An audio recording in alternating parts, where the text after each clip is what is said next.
ভিডিওতে কোনো ব্লগ নাই, আজকে আমি তোমাদের সঙ্গে কিচেন টিপস শেয়ার করব।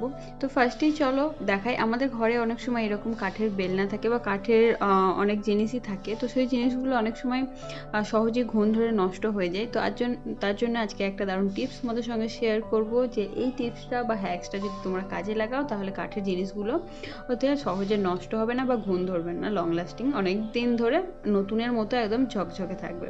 তো দেখো এই বেলনাটা এইরকম অবস্থা রয়েছে, এটা রুটি করে করে। তো এটাতে ফার্স্টে যে ডিশ ওয়াশারের যে স্ক্রাবার রয়েছে ওইটা নিয়েছি।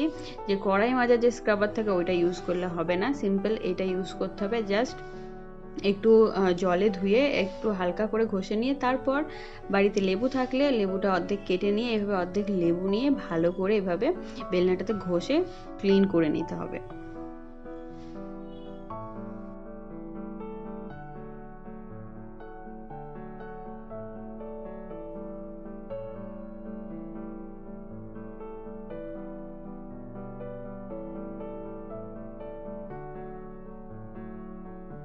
এরপর ক্লিন করার পর দেখতেই পেলে একটা কিছু দিয়ে এটা মুছে নিতে হবে, ড্রাই করে নিতে হবে। তারপর সর্ষের তেল একটু হাতে নিয়ে জাস্ট পুরো কাঠের যে জিনিসটাই হোক, সেটা বেলুন হোক বা অন্য কিছু, এভাবে সর্ষের তেল লাগিয়ে রেখে দিলে অনেক সময় থাকে কাঠ, যেগুলো কাটিং যে বোর্ড থাকে, চপার বোর্ড, সেই বোর্ডগুলো অনেক সময় কাঠের থাকে। তো ওইটাও এভাবে তোমরা কেয়ার নিতে পারো। তো এগুলো একদম অনেক দিন পর্যন্ত, কয়েক বছর পর্যন্ত আরামসে চকচকেভাবে থাকবে। সেকেন্ড টিপসটা শেয়ার করি। তো আমাদের সবার বাড়িতে কম বেশি এই কন্টেনারগুলো থাকে, কারণ এখন তো অনলাইনে যে কোনো ফুড ডেলিভারি করলেই এই কন্টেনারগুলো পাওয়া যায়। তো ফার্স্টে কন্টেনারটা আমি নিয়ে নিয়েছি। দেখো ভিডিওটা শেষ পর্যন্ত এটা কীভাবে কাজে লাগাচ্ছি। তো প্রথমে আমি একটা ছুরি জাস্ট একটু গরম করে নিয়েছি, তারপর এভাবে রাউন্ড শেপে এর ঢাকনাটা যেটা রয়েছে রাউন্ড শেপে এখানে কাট করে নিলাম, আর এটা একটু সমান করে নিচ্ছি।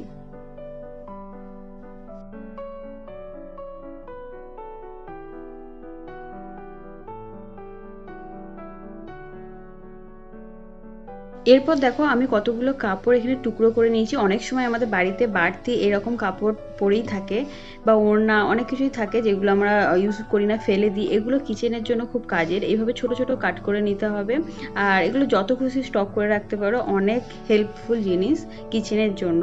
তো এগুলো এরকম ছোট ছোট কাট করে নিয়ে এই কৌটোটার মধ্যে এখানে রেখে দিচ্ছি।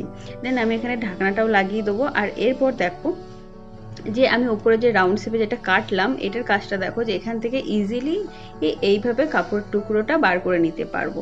আর এটা আমাদের রান্না কিচেনের কাজ করার সময় অনেক সময় দেখবে কিচেন সেলফে হোক বা যে গ্যাসের ওভেনটা রয়েছে, তাতে অনেক সময় রান্না করতে করতে অনেক মশলা বা কিছু পড়ে গিয়ে নোংরা হয়ে থাকে, সেটা দেখতে অপরিষ্কার লাগে। তো সেক্ষেত্রে তোমরা এই হ্যাক্সটা কাজে লাগাতে পারো।